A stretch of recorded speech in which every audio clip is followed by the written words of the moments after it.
El teletrabajo es nuevamente una opción para el sector público ante el aumento de contagios de COVID.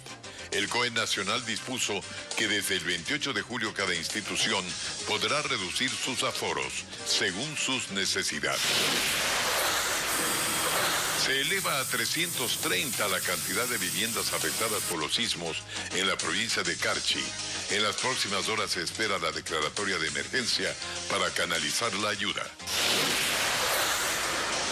El presidente Guillermo Lasso condecora al policía que se enfrentó a bala con delincuentes en Guayaquil y ratifica su apoyo al ministro del Interior, Patricio Carrillo. Más ecuatorianos recurrieron al crédito bancario en lo que va del año. Tenemos un informe especial. Esmeraldas, una de las zonas más conflictivas y punto de ingreso del narcotráfico. Hay territorios a los cuales solo se accede con fuerte resguardo militar. Amigos, buenas noches. Empezamos con la información de este martes 26 de julio en Televistazo. La preocupación general, el COVID-19. Para reducir el riesgo de contagio por coronavirus en el país, las autoridades del COE Nacional resolvieron que las instituciones públicas reduzcan personal y evalúen el aforo de funcionarios en las actividades presenciales. Recomiendan también disponer el teletrabajo si lo amerita. Esto entrará en vigencia a partir de este 28 de julio, como nos informa Bessie Granja. En la última semana, Ecuador presentó un incremento de 4.200 contagios por COVID-19. La población más afectada son los jóvenes de 15 a 19 años y los menores de 1 año. Esto moviliza a las autoridades del COE Nacional, quienes este jueves resolvieron nuevas medidas para frenar el contagio. Al Ministerio de Trabajo que comunique a la máxima autoridad de las instituciones públicas del Ejecutivo Central, quienes podrán definir una reducción de aforo de funcionarios que desempeñen labores de forma presencial, siempre que se garantice la correcta prestación de los servicios públicos y qué funcionarios realizarían teletrabajo. Y esta medida será evaluada en 15 días. Asimismo, las autoridades recomiendan el uso de la mascarilla en lugares cerrados y donde no se garantice el distanciamiento físico. El ministro de Salud explica que hay provincias que tienen más incremento de coronavirus. Los aumentos se dieron primero en la sierra, donde ya está disminuyendo, luego en la costa, especialmente en El Oro y Manabí y Guayas, y ahora esta semana se observan los incrementos en la Amazonía. En Galápagos, en la siguiente, no hay variación.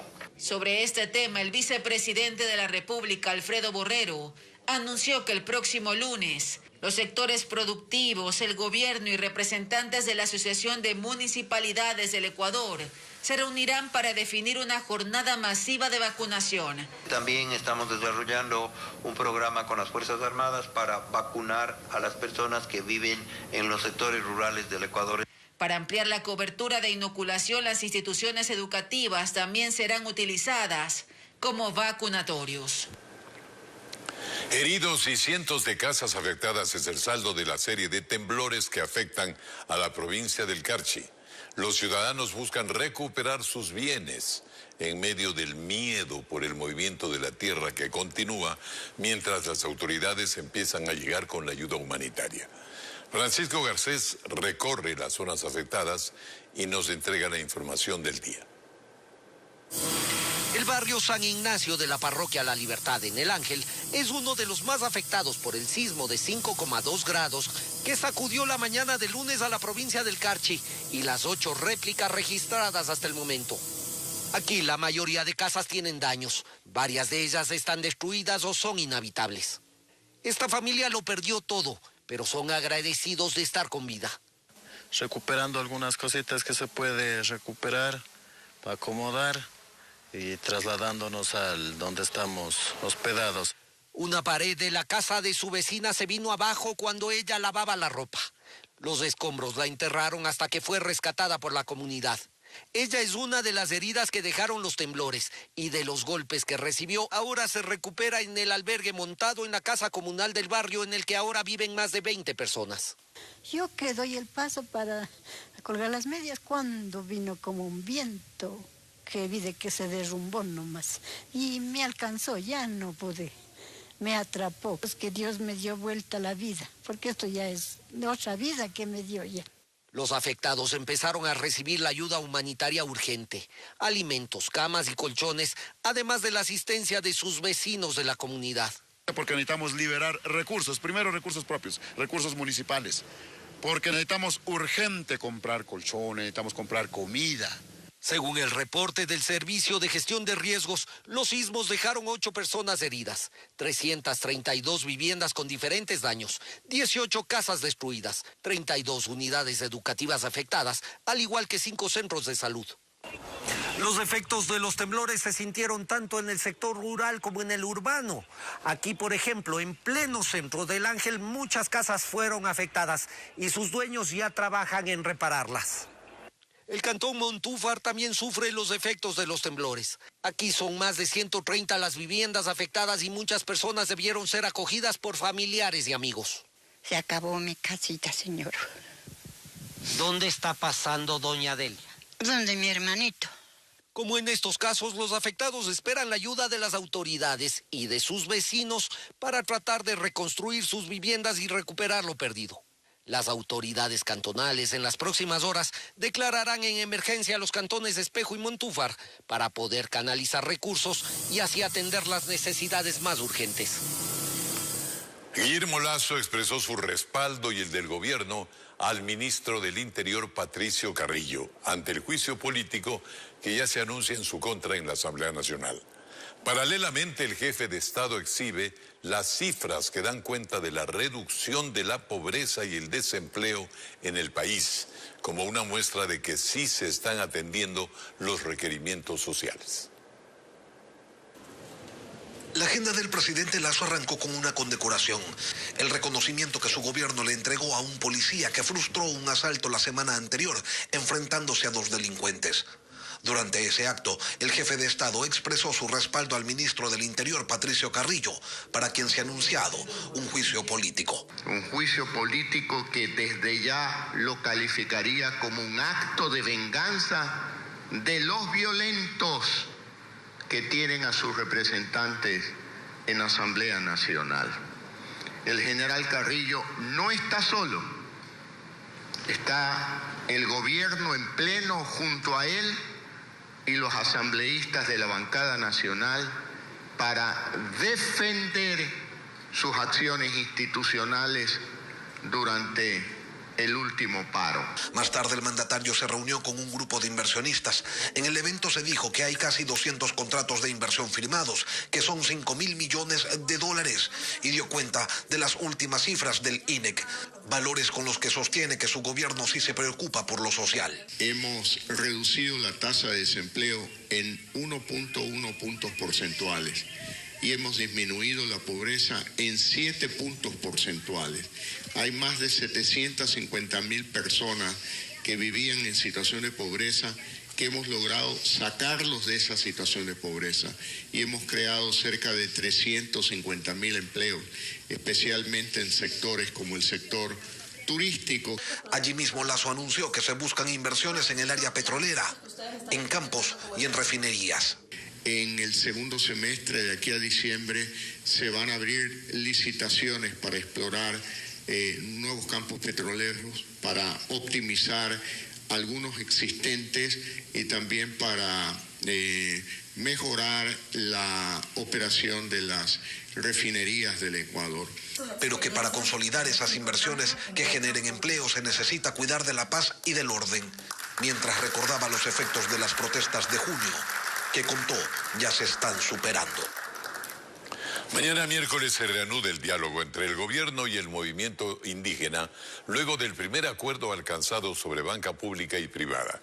Se instalará la mesa sobre control de precios y paralelamente se reanudará la mesa de focalización del subsidio a los combustibles.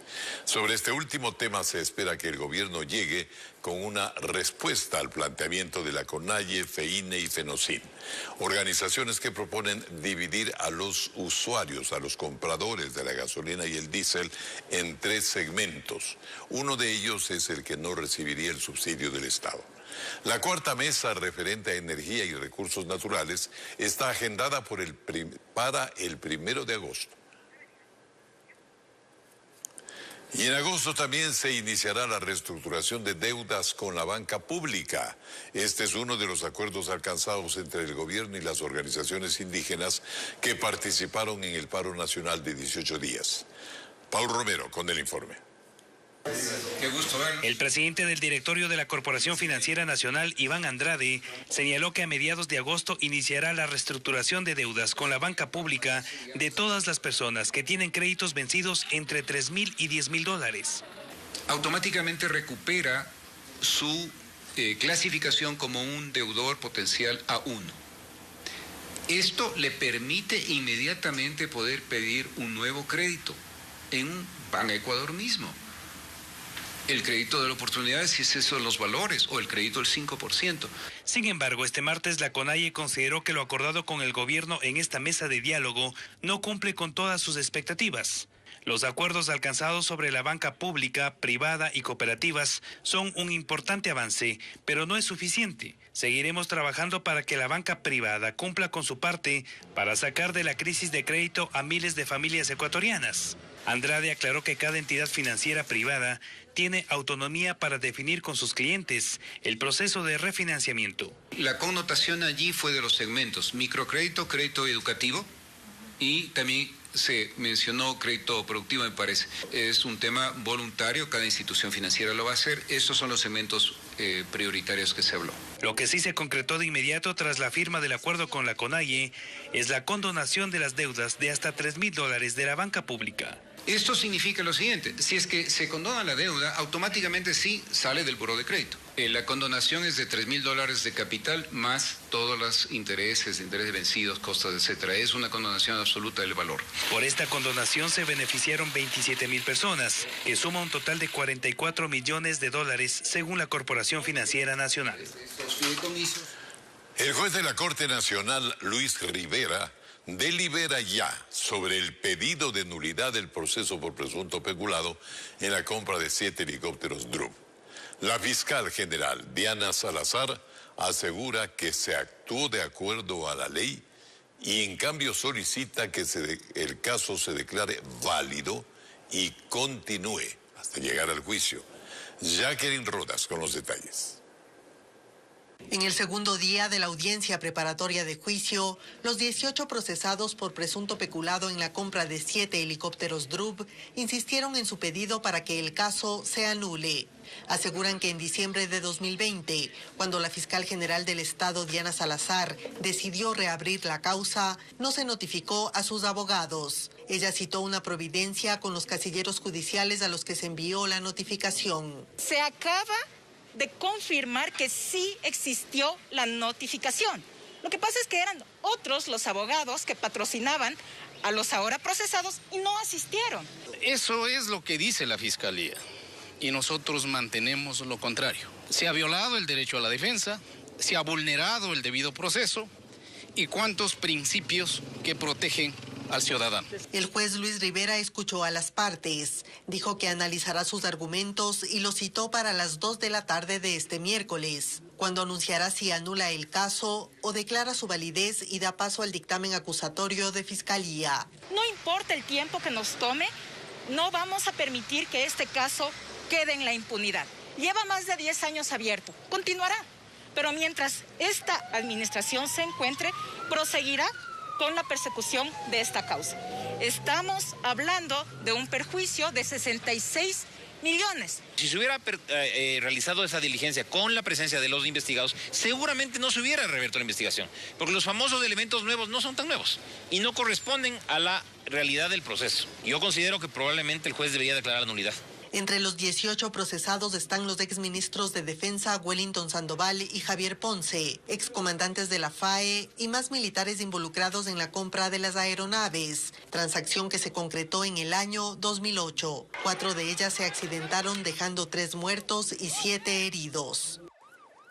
La Comisión de Fiscalización de la Asamblea Nacional sesionó en Guayaquil y en esta jornada llamaron a comparecer a representantes del Seguro Social y del Ministerio de Salud. para continuar la investigación relacionada con la trama de corrupción alrededor de la compra de medicinas e insumos en los hospitales públicos. William Young con ese tema. Es la primera vez que esta comisión sesiona fuera del Palacio Legislativo y lo hace ahora en homenaje a la Fundación de Guayaquil, y la corrupción en los hospitales de esta ciudad fue el principal tema tratado en esta reunión. El presidente de la comisión, Fernando Villavicencio, recordó por qué este es un asunto impostergable. Lo que dijo el Contralor el otro día en esta comisión no va a quedar en el aire y en un titular de prensa. 651 millones de dólares en 2 años se llevaron del Seguro Social, de los hospitales. Convocaron al ministro de Salud, pero envió un delegado. Citaron a la directora regional del IES y tampoco fue. Y desalojaron a su representante de la sala por llegar sin la información requerida. Nosotros citamos a la funcionaria responsable del Guayas. La señorita no ha venido, enviada a usted. Le ruego nos disculpe. Proceda a retirarse. No es posible que, como ruleta rusa, estas compañías cambien de nombre, sigan relativamente los mismos accionistas y que el Ministerio de Salud no pueda entregarnos a esta comisión una información precisa, concreta, clara. Para el asambleísta Pedro Velasco, en estas comparecencias hubo más dudas que respuestas. No tenemos ni siquiera la información si terminaron esos juicios, cuáles son los responsables, cuál es el valor económico del prejuicio que estamos teniendo. No vamos a perder más el tiempo escuchando este tipo de información que es bastante floja, muy floja yo diría. Y en esta sesión también recibieron a delegados del Servicio Nacional de Contratación Pública y de la Prefectura del Guayas para conocer detalles del proceso de adjudicación del dragado del río Guayas.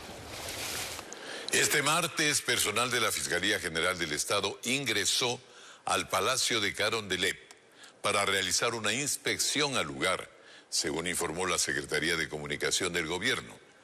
La diligencia tiene que ver con la investigación previa abierta por presunto peculado debido a la supuesta desaparición de piezas patrimoniales de la Casa Presidencial durante la administración de Lenín Moreno.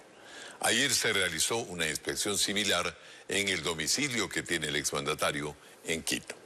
Moreno indicó anteriormente que al cierre de su mandato entregó todo inventariado y que desde hace 40 años posee piezas de mínimo valor económico que están debidamente registradas.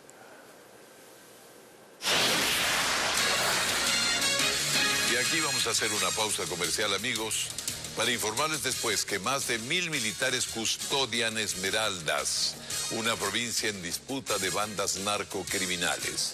Un equipo de Televistazo visitó la zona y nos trae un informe especial sobre este tema. Desde hoy, Televistazo nos tiene una serie especial sobre la guerra entre bandas narcocriminales que se disputan el territorio nacional y que ha desencadenado en una ola de muertes violentas que crece alarmantemente en varias ciudades del país. En esta primera entrega, William Young viajó a la provincia de Esmeraldas, declarada como zona especial de seguridad, y que para los traficantes es un punto estratégico para el contrabando de armas, precursores químicos, combustibles y drogas con Colombia. En esta zona del país prevalece la presencia de la banda criminal Los Tiguerones. Vamos a Esmeraldas. Porque cerca de 1500 militares llegaron a custodiar Esmeraldas y a quienes se están enfrentando. Para averiguarlo, debíamos tener todas las precauciones porque ingresaríamos a zonas en alerta máxima donde las bandas criminales tienen sus cuarteles y escondites. Los grupos ilegales armados y la delincuencia pelean 2 factores importantes: el control de espacios de poder, corredores de movilidad, y se pelean por los espacios del microtráfico en los barrios. Y para entrar a esos sitios nos movilizamos en convoyes con equipos tácticos, tanquetas blindadas y personal entrenado para esas misiones. Los vehículos blindados nos sirven para protección del personal y una medida disuasiva también para bajar los índices de violencia posiblemente. En junio pasado se declaró a toda la provincia como zona especial de seguridad debido al descontrol del microtráfico, extorsiones y muertes violentas que en lo que va del año ya suman 251, casi el 300% más de los registrados en el mismo periodo de 2021 cuando hubo 63 asesinatos. Ingresar a estos barrios no fue fácil porque nos advirtieron que era un terreno en el que predomina la presencia de los tiguerones, una organización delictiva que intenta expandir su territorio en el control del microtráfico. Estas son imágenes exclusivas. Captamos uno de sus puestos de control. En la pared, un tigre pintado que nos dejó claro que estábamos en un campo ajeno. Este UPC, cercado con vallas, está en medio del barrio. En diciembre pasado fue atacado luego de que se dispuso borrar esos murales. Un policía fue asesinado y los grafitis con tigres se han multiplicado. Luego nos internamos en otra zona crítica junto a manglares. Aquí hay presencia de los choneros intentando imponer su ley violenta en el control del microtráfico. Estoy en un vehículo blindado de las Fuerzas Armadas junto a un grupo de militares en una operación táctica nocturna. Esta es la única forma de movilizarnos y poder ingresar a los sitios más peligrosos de la ciudad de Esmeraldas. Desde el mando central de la Fuerza de Tarea Conjunta se coordinan todas las acciones y recursos contra el crimen organizado en esta provincia. Las principales amenazas, definitivamente, los grupos ilegales armados de Colombia y el narcotráfico. Y en eso estamos, en una verdadera guerra, aportando con las capacidades de las Fuerzas Armadas para dejar una mejor estabilidad, estabilizar nuestra querida provincia de Esmeraldas, con medios terrestres, navales y aéreos. Sobrevolamos Esmeraldas y sus puntos clave: la cárcel, el complejo hidrocarburífero, el perfil costero y la zona limítrofe con Colombia. Los extensos canales usados por los contrabandistas para escapar con precursores químicos, combustible y lanchas con droga. Un área estratégica en medio de la selva. Es un punto clave por el área geográfica, por los vecinos, por la presencia de los grupos ilegales armados. Sin embargo, los tentáculos delictivos se extienden hasta la otra frontera, al sur, en el límite con Perú. En nuestro siguiente reportaje especial les mostraremos qué ocurre en esa zona del país. Mañana. En la frontera sur, los narcotraficantes se apoderan de estos pasos clandestinos para transportar mercancías ilícitas como el tráfico de armas, municiones y otros explosivos. Un equipo especial de Ecoavisa sigue las huellas del crimen organizado. Seguimos las pistas de los contrabandistas, que es la principal fuente económica del narcotráfico en la frontera sur. Ecuador, territorio narco, mañana a la 1 de la tarde y 7 de la noche, aquí en Ecoavisa. Información verificada en todas sus pantallas. Todas las unidades de la cooperativa Putumayo, cooperativa de transporte, que sufrió un accidente, serán sometidas a una revisión mecánica justamente después de este accidente de uno de sus buses en el sector de Papayacta, que dejó 9 muertos y 20 heridos. El director de la Agencia Nacional de Tránsito, Adrián Castro, también pidió que el chofer de la unidad accidentada sea separado. Anuncia que habrá sanciones drásticas para la cooperativa. Y las autoridades de tránsito vuelven también a cerrar el paso en la vía Cuenca-Molleturo por los peligrosos deslizamientos de tierra que ponen en riesgo a quienes circulan por esa carretera que conecta el Austro con la provincia del Guayas. Como nos informa William John, desde el gobierno se insiste en que una nueva vía es la solución definitiva a este problema recurrente.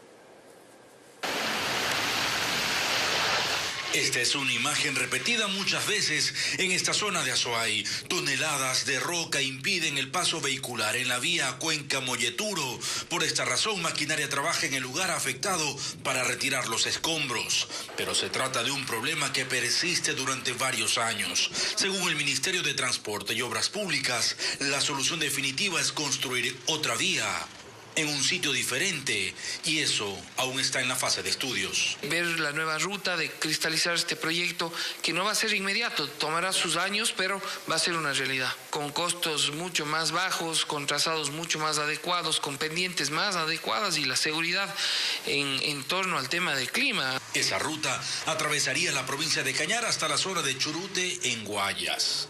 Mientras tanto, brigadas trabajan reforzando un talud para evitar que sigan cayendo rocas en el kilómetro 49 entre Cuenca y Molleturo, el punto más complejo. A eso se suman obras complementarias. Solo para este plan se destinaron cerca de 8 millones de dólares. Ha sido complejo el rendimiento en esta zona por las condiciones del clima. Como ustedes pudieron constatar, el clima es variable, las condiciones son extremas de precipitación y de viento.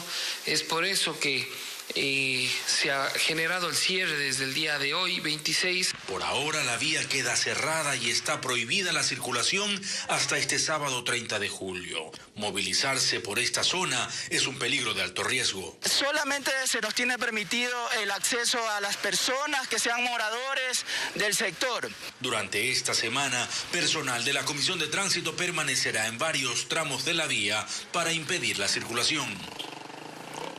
Autoridades de la Cancillería investigan la muerte de una migrante guayaquileña que viajó a Estados Unidos en búsqueda de mejores oportunidades laborales.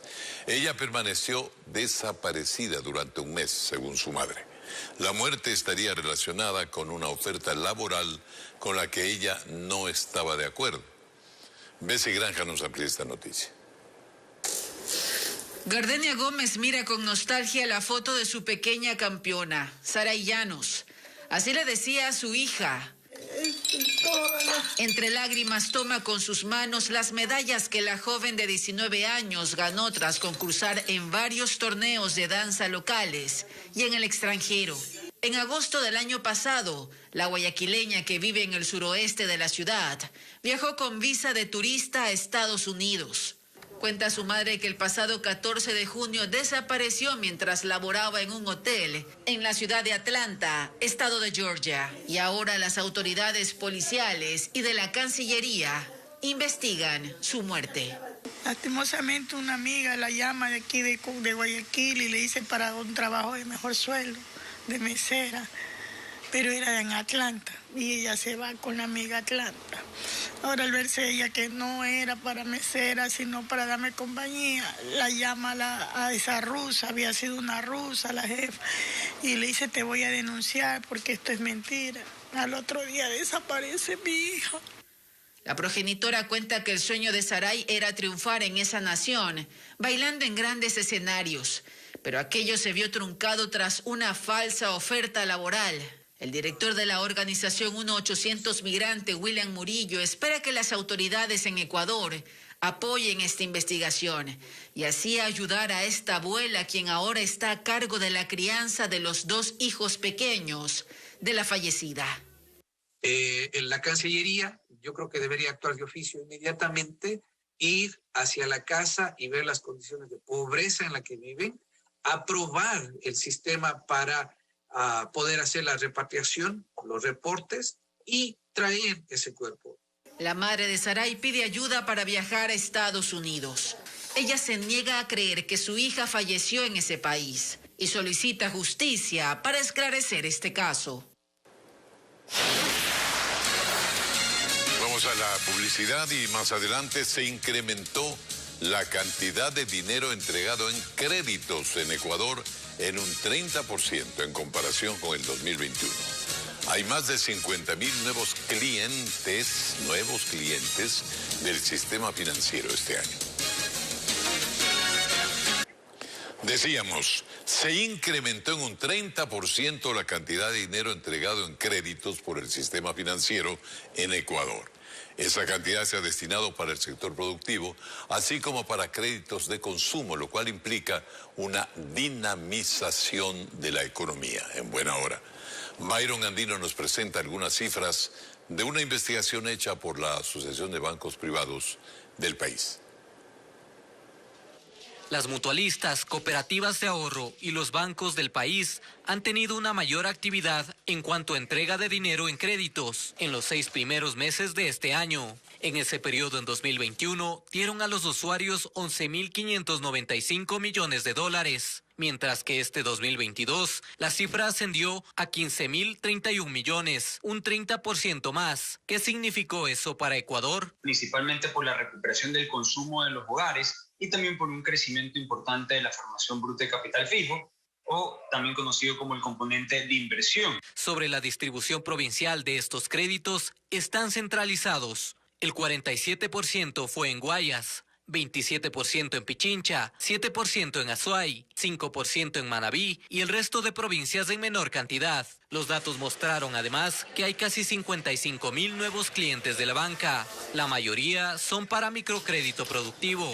Ingresan con nuevos créditos al sistema bancario, siendo casi con seguridad sacadas de la usura. Delito en el cual estas personas son explotadas y obligadas a pagar tasas de interés que superan el 1.200%. Los funcionarios indican que existe paridad en obtención de crédito, casi un 50-50 entre usuarios hombres y mujeres. Quienes más pagan a tiempo son las mujeres. Un crédito colocado en manos de mujeres tiene un efecto multiplicador en la economía porque puede generar excedentes que se repartan al bienestar de toda su familia, mejorar la calidad de vida, contribuir al desarrollo económico y social de sus comunidades. Sobre pagos incumplidos, en 2020, un 6.4% no cumplió con sus cuotas, un 3.25% en 2021 y la cifra baja a 2.81% este año. Estos datos corresponden a una radiografía del crédito bancario en el país. Indican que el reto es alcanzar una inclusión financiera en la población.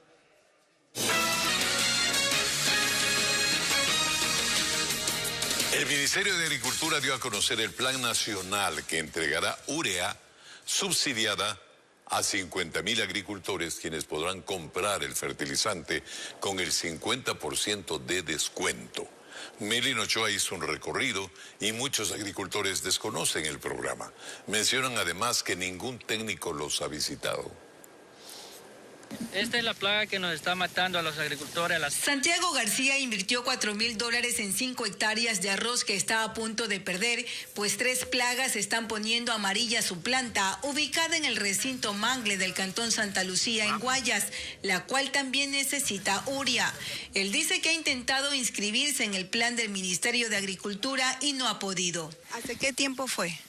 Ya voy aproximadamente ya para el mes.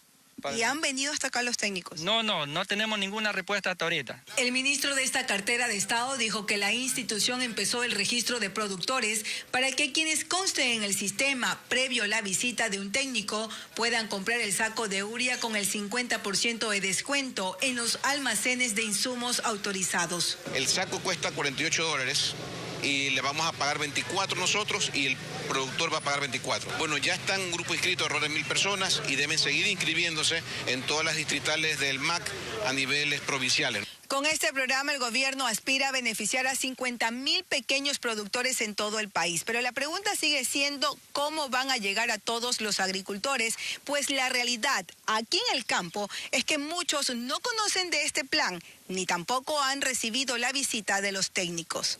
Decirle la verdad, no. Por aquí nadie nos ha visitado. ¿Ningún técnico? Ningún técnico no nos ha visitado de Magá. El ministro se refiere al tema. ¿Cómo van a llegar a los lugares en donde la gente ni siquiera sabe que existe este beneficio? Bueno, tenemos que ir también a las radios comunitarias también para que ellos sepan también los beneficios, ¿no? ¿Verdad? Y es importantísimo. Y a través de nuestros 1.200 técnicos, ellos ya conocen el campo y van a ir llegando poco a poco a las diferentes localidades. El presupuesto para este programa de urea es de $27 millones en un año y medio. Este es uno de los principales fertilizantes usados para los cultivos. De su colocación depende varias producciones agrícolas. Y para terminar, una noticia que se viralizó en redes sociales.